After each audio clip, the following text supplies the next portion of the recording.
श्रीमद् भगवत गीता यथारूप अध्याय 13 प्रकृति पुरुष तथा चेतना nature the enjoyer and consciousness. श्लोक 19। अब भगवान ने बहुत कुछ चीजें बताई। अब भगवान अब अर्जुन को थोड़ा संक्षेप में बता रहे हैं, क्या क्या बता दिया। इति क्षेत्रम तथा ज्ञानम ज्ञेयं चोक्तम समासत मद्भक्त एतद्विज्ञाये मद्भावायोपपद्यते। एक बार पुनः। इति क्षेत्रम तथा ज्ञानम ज्ञेयं चोक्तम समासत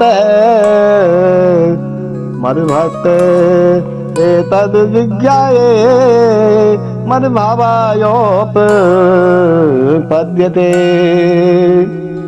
भगवान अर्जुन को कहते हैं कि मैंने कर्म क्षेत्र यानी शरीर, ज्ञान तथा ज्ञेय का संक्षेप में वर्णन कर दिया है और इसे केवल मेरे भक्त ही पूरी तरह समझ सकते हैं, सब कोई नहीं।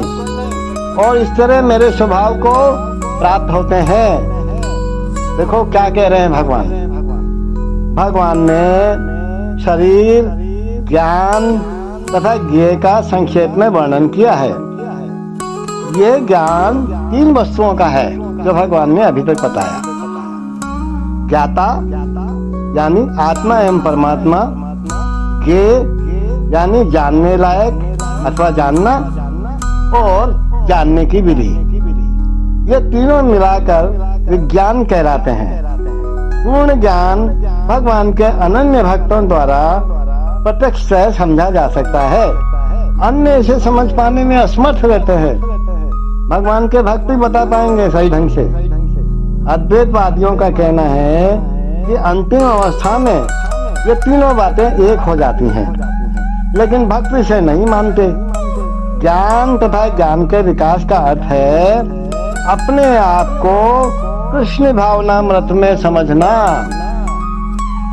हम भौतिक चेतना द्वारा संचालित होते हैं, लेकिन यूं ही हम अपनी सारी चेतना, देखो बहुत इंपॉर्टेंट है महाराज जी, यूं ही हम अपनी सारी चेतना कृष्ण के कार्यों में स्थानांतरित कर देते हैं और इसका अनुभव करते हैं।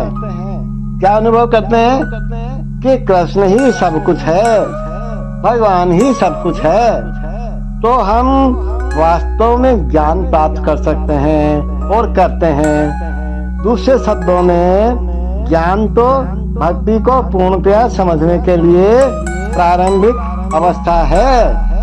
इस प्रकार तीनों बातों का वर्णन हुआ है। कार्य क्षेत्र यानी शरीर, जानने की विधि तथा आत्मा एवं परमात्मा। यहाँ इसका विशेष उल्लेख हुआ है कि भगवान के अनन्य भक्त ही इन तीनों बातों को ठीक से समझ सकते हैं। जो कृष्ण भावना भावित में है, जो भगवान के भक्त हैं, वो इसको जल्दी समझ सकते हैं। Thus, the field of activities, the body, knowledge and the knowable have been summarily described by me. Only my devotees can understand this thoroughly and thus attain to my nature.